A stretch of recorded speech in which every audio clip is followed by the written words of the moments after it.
सिद्धास्य सिद्धीश्वरा आचार्य जिनिशासिडोन्नतिकरा पूजा उपाध्यायका श्री सिद्धांत सुपाठका मुनिवरा रत्नत्रयाराधका पंचेते परमेष्टिना प्रतिदिनं कुर्वन्तु ते मंगलम। अनंत अनंत परम सिद्ध भगवान की जय। 1000 श्री आदिनाथ भगवान की जय। अंतिम तीर्थेश भगवान महावीर स्वामी की जय। आचार्य भगवान गुरुवर श्री विशुद्ध सागर जी महाराज की जय। सम्यक समाधान प्रदाता मुनिषि सुप्रभ सागर जी महाराज की जय। मुनिषि प्रणत सागर जी सौम्य सागर जी मुनिराज की जय। जय जन बंधुओं, हम सभी यहाँ उपस्थित हुए हैं देश के लोकप्रिय कार्यक्रम सम्यक समाधान के लिए। एक ऐसा कार्यक्रम, एक अनूठा प्लेटफॉर्म जिसके माध्यम से हम सभी के मन में उठने वाले जो विकल्प है उस विकल्पों का सम्यक समाधान मुनिश्री अपने मुखारविंद से हम सभी को प्रदान करते हैं। कितने अहोभाग्य के वह क्षण होंगे जिस क्षण में अपने मन में उठने वाले विकल्पों का समाधान पंचम परमेष्टि साधु परमेष्टि के मुखारविंद से हम सभी को प्राप्त होता है। अगर आप इस कार्यक्रम से जुड़ना चाहते हो या कार्यक्रम के माध्यम से अपने मन में उठने वाले विकल्पों का समाधान चाहते हो तो कार्यक्रम में नीचे जो पट्टी पे स्क्रॉल पे या फ्लिप पे जो हमारे नंबर चल रहे हैं, हमारे ईमेल आईडी है, उसके माध्यम से आप अपना विकल्प हम तक पहुंचा सकते हैं। उस विकल्पों को एकत्रित करके मुनिषी तक पहुंचाया जाएगा। वो मुनिषी के मुखारविंद से हम सभी लोग सम्यक समाधान प्राप्त करेंगे। सम्यक समाधान के माध्यम से आप अपने विकल्पों का समाधान प्राप्त कर ही सकते हैं एवं उस विकल्प के कारण अन्य लोगों के मन में जो विकल्प है उसके विकल्पों का भी समाधान हम सभी प्राप्त कर सकते हैं। तो आप जल्द से जल्द अपने मन में उठने वाले विकल्पों को हम तक पहुंचाएं और हम सभी लोग उस विकल्प का सम्यक समाधान मुनिषी के मुखारविंद से प्राप्त करेंगे। मुनिषी के चरणों में नमोस्तु करते हुए आज के उस कार्यक्रम को, लोकप्रिय कार्यक्रम की शुरुआत करते हैं। मुनिषी प्रणत सागर जी महाराज से निवेदन करते हैं कि हे स्वामी, आज के कार्यक्रम को गति प्रदान करते हुए संचालित करें। नमोस्तु नमोस्तु नमोस्तु। ओम नमः सिद्धेभ्यो। नमः श्रीवर्धमानाय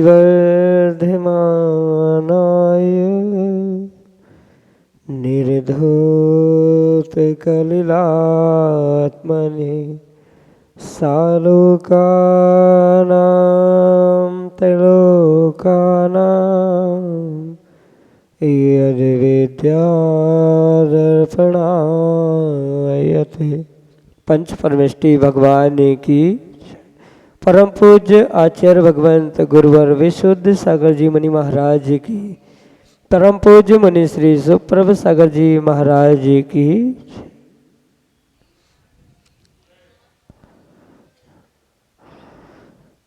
आत्मकल्याण की वह अलौकिक विधा, समीचीन विकल्पों का सम्यक समाधान जो निश्चित ही हमारे अज्ञान तिमिर को नष्ट करके और सम्यक ज्ञान रूपी दीप को दीपित करने वाली है। और वही सम्यक समाधान जो पारलौकिक सुख को देने वाला हो सकता है, वही हमारे लौकिक जीवन में एक अनूठी सुख शांति को लाने वाला कार्यकारी उपाय तो है ही। ऐसी वह आत्मकल्याण की अनूठी विधा जो कि हम सभी परम पूज्य आचार्य भगवंत गुरुवर विशुद्ध सागर जी महाराज के मंगल सुभाषिष से, उन्हीं के सुयोग से परम पूज्य मुनि श्री सुप्रभ सागर जी महाराज के मुखारविंद से प्राप्त कर रहे हैं। प्रारंभ करते हैं आज का सम्यक समाधान। और आज के पहले विकल्प के लिए सारंगपुर मध्य प्रदेश से डॉक्टर मगन जैन, श्रीमती चंदा जैन, परम पूज्य मुनिश्री के श्री चरणों में कोटि कोटि नमोस्तु निवेदित करते हुए अपना समीचीन विकल्प रख रहे हैं कि महाराज जी, धर्म ध्यान कब और क्यों होता है। हमारे समीचीन विकल्प का सम्यक समाधान करते हुए हमारा मार्गदर्शन करने की अनुकंपा करें। नमोस्तु महाराज जी, नमोस्तु। ओम नमः सिद्धम। परम पूज्य आचार्य भगवत गुरुवर विशुद्ध सागर जी महाराज के जय। परम पूज्य मुनि श्री सुप्रभ सागर जी महाराज की जय। ध्यान के जो 4 भेद आचार्य भगवंतों ने किए हैं, उनमें से 2 ध्यान जो कि आर्द्र रौद्र रूप है, उन्हें संसार के कारण होने से अशुभ माना गया। 2 जो धर्म और शुक्ल ध्यान है, उनको कर्मों की निर्जरा का निमित्त मानते हुए शुभ ध्यान की श्रेणी में रखा। ये जो धर्म ध्यान है वह पूर्ण रूप से चौथे गुणस्थान के बाद ही प्रारंभ होता है, क्योंकि चौथे गुणस्थान से पूर्व सम्यक्त का अभाव होने से किसी भी प्रकार से वह धर्म ध्यान नहीं हो सकता। पर चौथे गुणस्थान से आगे 6वें 7वें गुणस्थान तक धर्म ध्यान की संभावना हुआ करती है।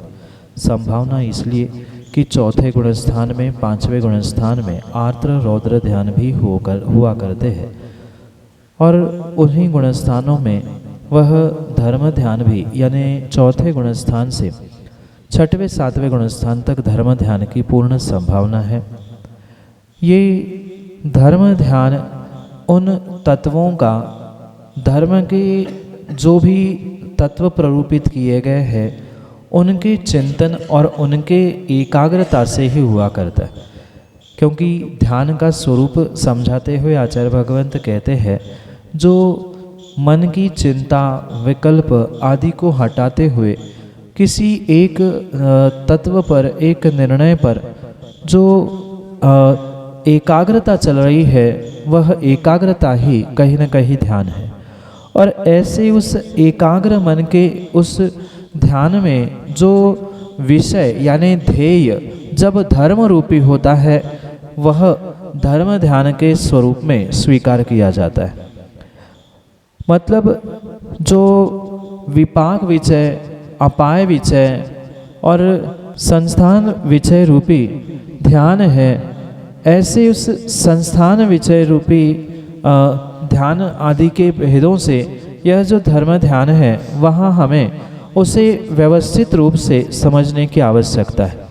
कहने का मतलब ये है कि कोई व्यक्ति दुखी है, उस दुखी व्यक्ति को देखकर उसके कर्मों के विपाक को समझ लेना कि ये इसके कर्मों के विपाक से ऐसा हो रहा है, उससे बचने के उपाय क्या हो सकते हैं आदि। जो सम्यक दृष्टि जीव है वही धर्म का निर्णय करते हुए ऐसा चिंतन कर सकता है, इसलिए उसे धर्म ध्यान कहा है। संस्थान विचय धर्म ध्यान में भी जो पिंडस्थ, पदस्थ, रूपस्थ, रूपातीत आदि ध्यानों के भेद कहे हैं, वह भी पूर्ण रूप से सम्यक दर्शन होने से, तत्वों का यथार्थ निर्णय होने से ही हुआ करता है, अन्य किसी भी प्रकार से नहीं हो सकता।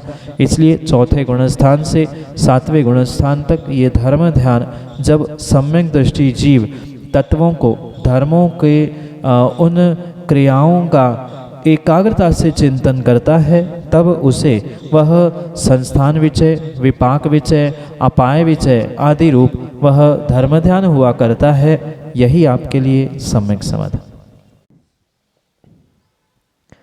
श्रीमती संगीता बुखारिया, ललितपुर, उत्तर प्रदेश से महाराज श्री के चरणों में बारंबार नमोस्तु निवेदित करते हुए अपना समीचीन विकल्प रख रहे हैं कि महाराज जी, पंच कल्याणक के पूर्व जो घर में भगवान को लाने पर भजनों का बुलवा होता है, तो वह शुभ होता है क्या?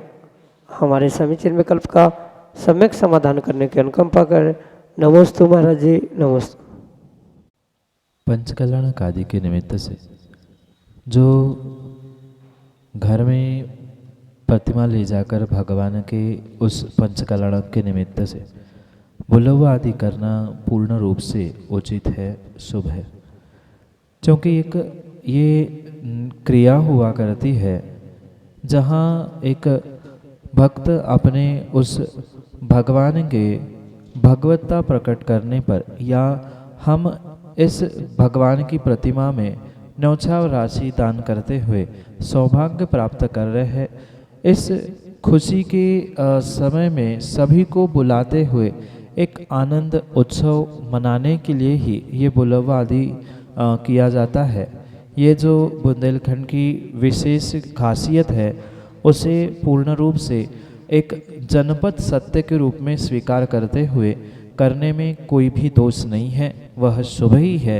यही आपके लिए सम्यक समाधान। संजय जैन, बेनीगंज, मढ़ौरा, उत्तर प्रदेश से महाराज श्री के चरणों में बारंबार नमोस्तु निवेदित करते हुए अपना समीचीन विकल्प रख रहे हैं कि महाराज जी आहार के लिए एक चौके से दूसरे चौके में आहार ले जाते हैं, जैसे रोटी, पराठा आदि, तो इसमें क्या दोष है?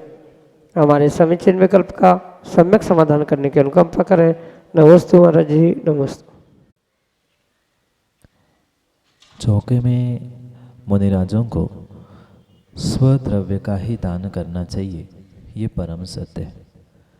किसी दूसरे के चौके में जाकर मात्र वही की सामग्री उठाकर उनको दे देना, ये आपका दान नहीं अपितु मात्र वैयावृत्ति हो सकती।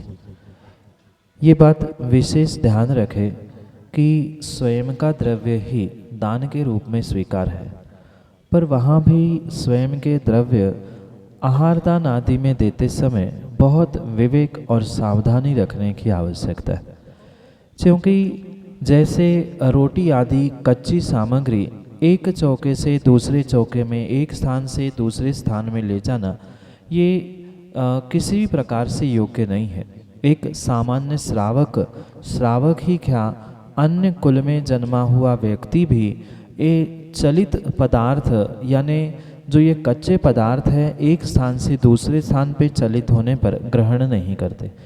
इसलिए चौके में ये ध्यान रखें, क्योंकि मुनिराजों को तो इसका कोई बोध नहीं है कि आप कहाँ से क्या लेके आ रहे हो, तो कहीं न कहीं आप श्रावक अगर ऐसी भूल कर रहे हैं तो श्रावक को भी उसका दोष लगेगा, और मुनिराजों को ज्ञात हो अथवा नहीं भी हो पर उनको भी उसका अवश्य ही दोष लगेगा।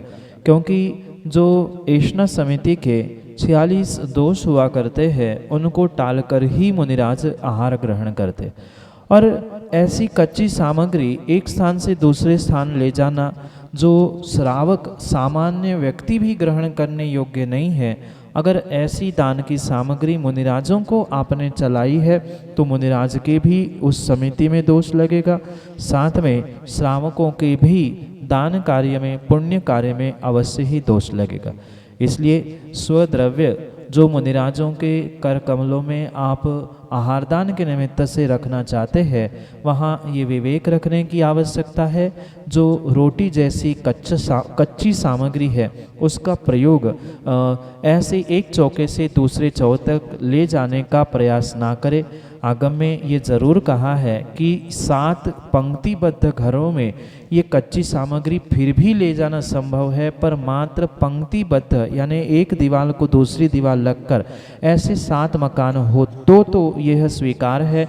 कोई बीच में से रास्ता गई है एक गली से दूसरे गली में, भले ही एक ही मकान है पर बीच से रास्ता जा रही है, तो वह कच्ची वस्तु चलित मानी जाती है। और ऐसी सामग्री जब सामान्य व्यक्ति श्रावक नहीं ग्रहण कर सकता तो मुनिराजों को भी ऐसा द्रव्य, ऐसे आहार आपको नहीं देना चाहिए। यही आपके लिए सम्यक समाधान। श्रीमती कीर्ति जैन, मढ़ौरा, उत्तर प्रदेश से अगले समीचीन विकल्प के लिए। नमोस्तु महाराज जी, नमोस्तु नमोस्तु। महाराज जी मेरा प्रश्न है कि मेरी जीवन भर दवाई चलना है और दोनों टाइम चलती है, और जो व्रत करते थे वो छूट गए, और कभी कर पाएंगे कि नहीं, यही सम्यक समाधान है महाराज। नमोस्तु नमोस्तु नमोस्तु। माँ, जो व्रत होते हैं वह जैसे प्रारंभ किए हैं उन्हें वैसे ही पूर्ण करने की आवश्यकता है। माना कि कुछ विपरीत परिस्थिति सामने आ जाए, जैसे स्वास्थ्य आदि के निमित्त से, वहाँ ये अवश्य ध्यान रखें कि वह व्रत आप जैसा जिन भावों से, जिन क्रियाओं से उसे प्रारंभ किया है, उसे वैसा ही पूर्ण करने पर ही उसका पूर्ण फल मिलता है। पर जो विषमता सामने आई है वह भी एक बहुत बड़ी चुनौती होने से आप उन व्रतों को छोड़ने की जगह कहीं न कहीं निर्ग्रंथ गुरु या जिनसे आपने व्रत ग्रहण किए हैं उनके पास पहुंचकर उस विषय में मार्गदर्शन ग्रहण करें। माना कि आपने एकासन से व्रत लिए थे या उपवास से व्रत लिए थे और उपवास से व्रत लेने पर आपको एक बार दवाई लेनी है, तो एकासन से उस व्रत को पूर्ण करने का प्रयास करें। जो जैसा आपने संकल्प किया है वैसा करने से पूर्ण रूप से विशेष फल मिलता, बदलाव करने से वह पूर्ण फल भले ही नहीं मिले पर व्रत छूटा भी नहीं माना जा सकता। इसलिए प्रत्यक्ष रूप से, व्यक्तिगत रूप से निर्ग्रंथ गुरु से मिलते हुए इस विषय में सलाह प्राप्त करें कि ऐसी विषमता है, अब उस व्रत का कैसे सुधार किया जाए, व्रत भी पूरा हो और वह स्वास्थ्य भी ठीक रहे। ऐसा कोई मार्गदर्शन प्रत्यक्ष रूप से, व्यक्तिगत रूप से गुरु से प्राप्त करने का प्रयास करें। साथ में जो व्रत छूटा है उसके लिए भी प्रायश्चित ग्रहण करें और जो भी बदलाव स्वास्थ्य की अनुकूलता से गुरु के मार्गदर्शन से कर सकते हैं उसे करते हुए उन व्रतों को भी पूर्ण करने का प्रयास करें, तो ही वह व्रत का फल आपको मिल सकता है। अन्यथा बीच में मध्य में छोड़ा हुआ व्रत खतरनाक ही होता है, योग्य नहीं होता। जैसी शक्ति है वैसे शक्ति के अनुसार गुरु के मार्गदर्शन से उसमें थोड़ा बहुत बदलाव करते हुए उसे पूर्ण करने का प्रयास करें और श्रद्धापूर्वक आप करते रहोगे तो विश्वास मानना आने वाले समय में आपका स्वास्थ्य भी जल्दी ठीक होगा, क्योंकि व्रत तपस्या आदि करने से पुण्य वृद्धि होती है, श्रद्धा करने से बहुत सारे काम बन जाते हैं। इसलिए सच्चे देवशास्त्र गुरु और स्वयं पर श्रद्धा करते हुए आप व्रतों को, तपस्या को आगे बढ़ाने का प्रयास करें, स्वास्थ्य भी ठीक होगा और व्रत भी पूर्ण होंगे। यही आपके लिए सम्यक समाधान। राजू सेठी, मढ़ौरा, उत्तर प्रदेश से अगले समीचीन विकल्प के लिए। नमस्ते महाराज जी। महाराज जी, मेरा प्रश्न यह है कि व्यक्ति जब अपने भाग्य का खाता है तो फिर उसे कर्म करने की क्या आवश्यकता है? नमस्ते महाराज जी। ये परम सत्य है। हर व्यक्ति अपने अपने भाग्य का खाता है। कोई किसी दूसरे भाग्य का, दूसरे के पुण्य का नहीं खाता। ये जितना सत्य है उतना ही इस सत्य की दूसरी पहलू, दूसरी बात को भी समझने की आवश्यकता है।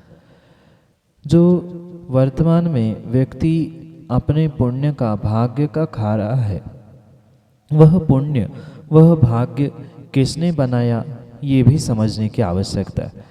जो वर्तमान का पुण्य या भाग्य है वह किसी दूसरे व्यक्ति के द्वारा, भगवान के द्वारा या किसी अन्य के द्वारा बनाया हुआ नहीं है, अपितु जो व्यक्ति जैसा कर्म करता है, जैसा पुरुषार्थ करता है, वैसा ही उसके लिए भाग्य भी बनता है। ये विशेष बात समझने योग्य है कि कल जो आपने कर्म किया था, कल जो आपने पुरुषार्थ किया था, कल जो आपने मेहनत की थी, उसका ही प्रतिफल आज आपको भाग्य के रूप में मिल रहा है। और आज आप या व्यक्ति जो कर्म, पुरुषार्थ, मेहनत करेगा वही आने वाले समय के लिए भाग्य बनता है। इसलिए ये विशेष ध्यान रखें कि भाग्य बनाने वाला, भाग्य लिखने वाला कोई भगवान, कोई ईश्वर अन्य नहीं है। आपने जैसा किया है वैसा ही भाग्य बना है और आप जैसा करोगे वैसा ही भाग्य बनेगा। इसलिए इन दोनों पहलुओं को युगपत समझने का प्रयास करें। व्यक्ति को प्रत्येक कार्य की सफलता पूर्ण रूप से उसके भाग्य से ही मिलती है, पर भाग्य पुरुषार्थ कर्म करने से ही बनता है, बिगड़ता है। इसलिए वह भाग्य और पुरुषार्थ, कर्म, इन सबके सहयोग से ही कार्य की सिद्धि होने से ये अवश्य माने कि पुरुषार्थ किए बिना, कर्म किए बिना भाग्य बनता, बिगड़ता नहीं है। जैसा पुरुषार्थ और जैसा कार्य, कर्म आप करोगे वैसा ही आपका भाग्य अच्छा या बुरा होता रहेगा।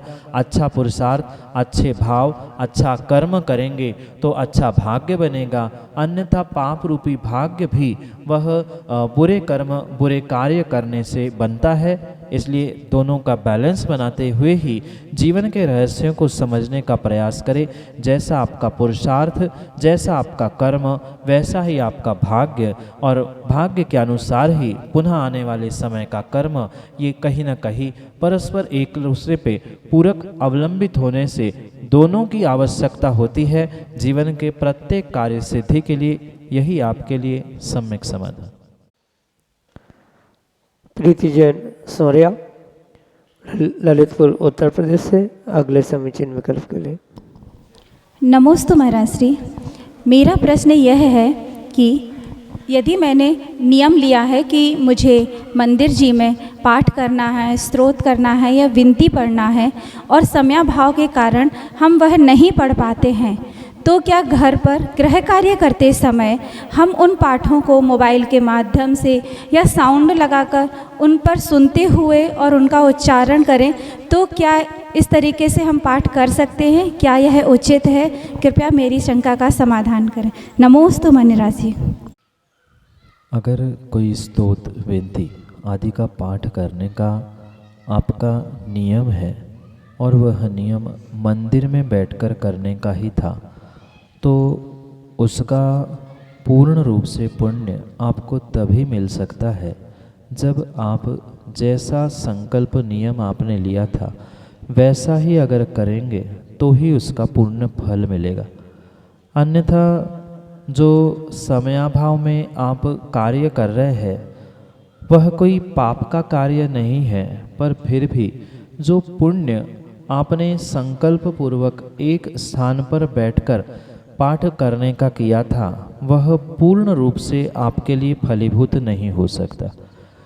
ये अवश्य समझे कि गृहस्थी के कार्य में व्यस्तता के निमित्त से जो मोबाइल आदि के माध्यम से आप विनती सुनते हुए कार्य कर रहे हैं, वहाँ 100% वह विनती, स्तोत्र पाठ आदि के प्रति आपका ध्यान या डिवोशन हो ही नहीं सकता, क्योंकि छद्मस्त संसारी जीवों के लिए आचार्य भगवंतों ने कहा है कि एक समय में एक ही उपयोग हुआ करता है, एक साथ दो कार्य नहीं हो सकते। आप भोजन बनाते समय सुन रहे हैं, सुनते समय भोजन बना रहे हैं, तो कहीं ना कहीं 2-4 शब्द छूट जाना, उस स्तोत्र पाठ का अभिनय हो जाना आदि भी होने की संभावना हो सकती है।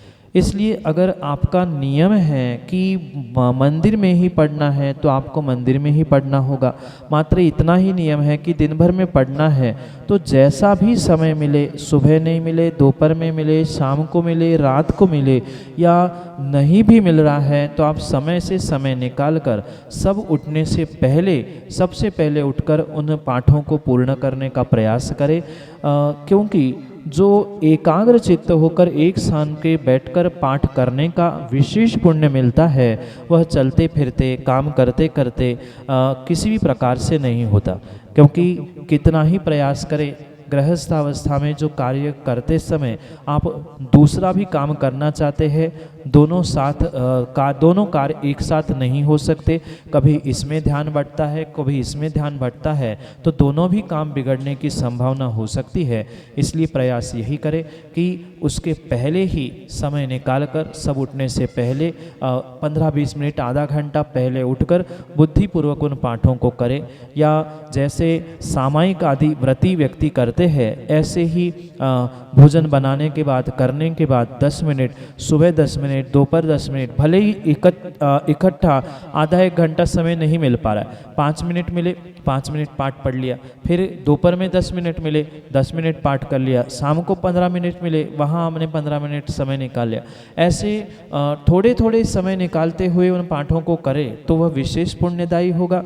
ऐसा एक साथ कार्य करने से पाप बिल्कुल नहीं लगेगा, पर जो विशेष पुण्य उन पाठों से मिलना चाहिए, जो शक्ति, जो ऊर्जा, जो पुण्य वहाँ मिलना चाहिए, वो बिखर जाएगा। इसलिए विवेकपूर्वक ही इन कार्यों को करते हुए, आप समझते हुए, ये विवेकपूर्वक उनके अर्थों को समझते हुए पढ़ने का और एकाग्रता से पढ़ने का ही प्रयास करें, जो कि आपके लिए विशेष पुण्यदायी होगा। यही आपके लिए सम्यक समाधान। श्रीमती कामनी जैन, मढ़ौरा उत्तर प्रदेश से अगले समीचीन विकल्प के लिए। नमोस्तु महाराज श्री। महाराज श्री, मेरा प्रश्न है, आज मेरे कौन से पाप कर्म का उदय था जो मेरे चौके में पहली बार अंतराय हुआ? मैं अपने आप को कैसे माफ़ कर पाऊंगी? कृपया सम्यक समाधान करने की कृपा करें। नमोस्तु महाराज जी। मुनिराज का चौके में अंतराय होना, ये कहीं न कहीं दोनों के पाप कर्म का उदय है। मुनिराजों का लाभ अंतराय कर्म का और श्रावकों का दान अंतराय कर्म का उदय जब एक साथ उदय में आता है तभी ऐसे कार्य हुआ करते। इसलिए ये ध्यान रखें कि अगर दोनों का कर्मों का ऐसा संयोग नहीं मिलता तो शायद अंतराय टल भी सकता है। इसलिए अपने आप को खेद खिन्न होने से बचाते हुए आपको अपने पुण्यवर्धन की क्रियाओं को करने की आवश्यकता है। जीव शरीर से तो बहुत सारी पुण्यवर्धन क्रियाओं को करता है, पर थोड़े बहुत भी संक्लेश परिणामों से अपने पुण्य को क्षीण कर लेता है। हाँ, ये होना संभव है कि कभी जो अनहोनी बातें आज तक नहीं हुई, कभी कभार पाप के उदय से, पुण्य की क्षीणता से वर्तमान में होना संभव हो सकती है। ये दानांतराय कर्म रूपी पाप कर्म का उदय था और कर्मों के उदय में अगर हम दुखी ही होते रहेंगे तो कभी भी आने वाले समय में अपने सुख को या शांति को प्राप्त नहीं कर सकते। इसलिए हीन भावना को छोड़ते हुए आप ये निर्णय करें, कर्म का उदय था, एक समय की पर्याय गई, अपने पुण्य वृद्धि के लिए संक्लेश परिणामों को छोड़ते हुए आने वाले समय में पुनः अपने आप को, अपने भावों को प्रशस्त करने का प्रयास करें। जितने प्रशस्त भावों से, जितने शुद्ध भावों से सच्चे देवशास्त्र गुरु की भक्ति आप करोगे, उतने ही ऐसे अंतराय कर्म सहजता से ही टल सकते हैं। इसलिए ऐसे उत्कृष्ट भक्ति को आप प्राप्त करें। जैसे सौधर्म सची अपने अनीचा भक्ति से भवों का, सभी कर्मों का नाश करते हैं, ऐसी ही कुछ भक्ति करते हुए आप अपने सभी पाप कर्मों को नष्ट करने का पुरुषार्थ करें, जिससे ये दुखदायी कर्म भी आपसे छूट सके। यही भावना रखते हुए आप प्रति समय सुबह शाम दिन रात कहीं न कहीं उन अपने भावों को और क्रियाओं को श्रद्धा के साथ आगे बढ़ाने का प्रयास करें। जितने उत्कृष्ट भाव होंगे उतना ही उत्कृष्ट पुण्य का भी आश्रय होगा और ये सभी ऐसे विघ्न स्वयं ही अपने आप दूर हो सकते हैं। यही आपके लिए सम्यक समाधान। जय जन बंधुओं, हम सभी लाभ ले रहे थे लोकप्रिय कार्यक्रम सम्यक समाधान का। प्रतिदिन की भांति यह कार्यक्रम 5:13 पे यूट्यूब चैनल सुप्रभ वाच के माध्यम से प्रसारित होता है। मुनिषी का नाम सुप्रभ और वाणी का पर्यायवाची नाम उवाच, सुप्रभ उवाच यह नाम चैनल का है। आप यूट्यूब पे सुप्रभ उवाच सर्च कर सकते हैं एवं सर्च करके इस यूट्यूब चैनल को सब्सक्राइब करें एवं उसका बेल आइकन प्रेस करें ताकि मुनिषी की अधिक जानकारी एवं जो सम्यक समाधान आदि कार्यक्रम है उसकी जानकारी भी आपको उपलब्ध होती रहे। नोटिफिकेशन के द्वारा आपको याद रखने की जरूरत नहीं है। प्रतिदिन ठीक 5:13 पे यूट्यूब चैनल सुप्रभ वाच के माध्यम से यही कार्यक्रम प्रतिदिन शाम को 4 बजे आदिनाथ टीवी चैनल के माध्यम से भी प्रसारित होता है। ठीक 4 बजे आदिनाथ टीवी चैनल के माध्यम से सम्यक समाधान उपलब्ध होता है। शाम को 7:40 पे जिनवा टीवी के माध्यम से मुनिषी के प्रवचन विगत चातुर्मास्थली विदिशा में सुक्ति मुक्तावली इस अद्भुत ग्रंथ पे हुए थे। उस प्रवचनांश प्रतिदिन शाम को 7:40 पे जिनवा टीवी के माध्यम से प्रसारित होते हैं।